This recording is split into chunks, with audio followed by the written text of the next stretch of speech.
So I'm here with the 2003 PT Cruiser, and today we're actually gonna change the oil. We're gonna filter out the oil, put in new one, and then go ahead and put a new filter on there because that's what it needs. And with just these simple tools, I can teach you guys how to change the oil. So one way to tell if your car is low on oil is when you turn it on, the lantern will light up, and they all always light up when you start, so you'll see. But my light's not on, as you can see. A second way is to go ahead and pop the hood.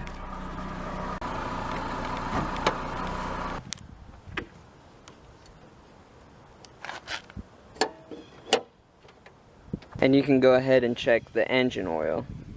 So you're gonna go ahead and you're gonna need a rag or a paper towel or napkin or something. Pull it out, wipe the whole thing down top to bottom, and then you're gonna put it back in. And when you pull it out, you just check the tip right here where it says minimum and maximum, and usually you'll be able to see an amount of oil somewhere between the minimum to the maximum, but my car is pretty much empty, so it's not showing any. You're gonna go ahead and jack the car up, and don't forget to make sure your e-brake is up to prevent the car from moving during this process. Then you're going to place the jack stands under the frame of the car. I went ahead and I ran to O'Reilly's and got this MetroGuard oil filter along with the high mileage 5W30 oil. You can use 10W30, but I did some research and 5W30 is probably the best one all the way around for the Cruiser, along with the high mileage. You're going to get a bucket, an oil pan, or in my case a trash can lid.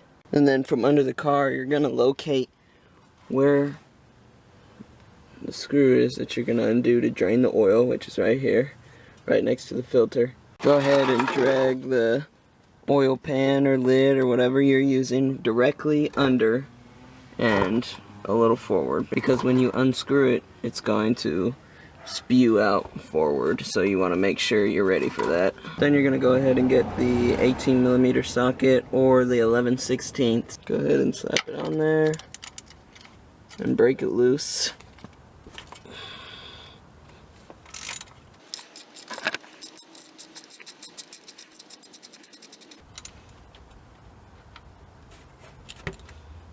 Then you're going to go ahead and take the nut out, and then it'll start dripping.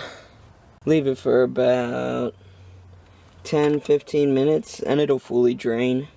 Unless it's extremely full and you're just flushing it, then I would suggest leaving it for more or longer. Once you've waited 10-15 minutes, take your whatever tool this is,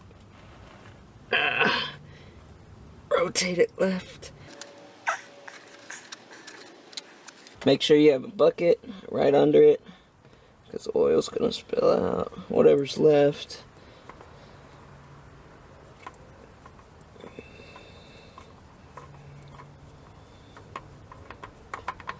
And what spills out is just the remaining oil that's caught up in this spot here.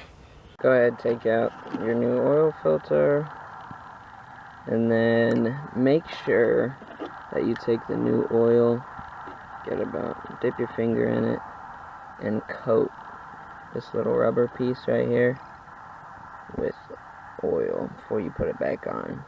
That way, when you screw it back on and the engine heats up and it's got hot oil running through it, that this rubber will not melt and stick to the oil pan. If you want, you can go ahead and wipe down the surface real quick. Go ahead and install the new filter. Turn it clockwise. Then get your tool.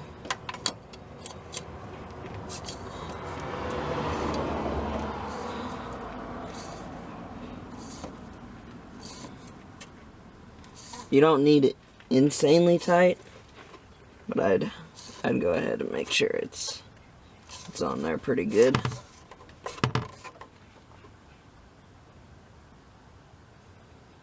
If your oil pan's still dripping out a little bit, go ahead and before you put the bolt back in, just wipe it right here, and then screw your bolt in.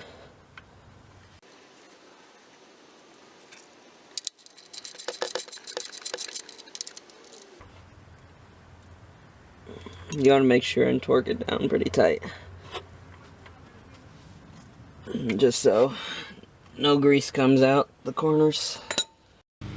Go ahead and unscrew the lid for the oil, put in the funnel, and pour the new oil.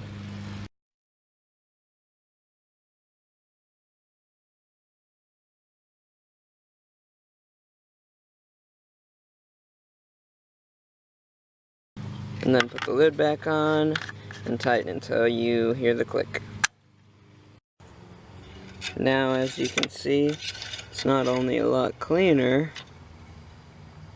the oil is at its max. And that's all the steps on how to change your oil. If you don't want to miss any of my other videos, don't forget to click that subscribe button. That's just the drugs. Don't they make you feel numb? You can't feel it all. Maybe if we loved ourselves, it wouldn't be so hard. Wouldn't be so hard to love each other.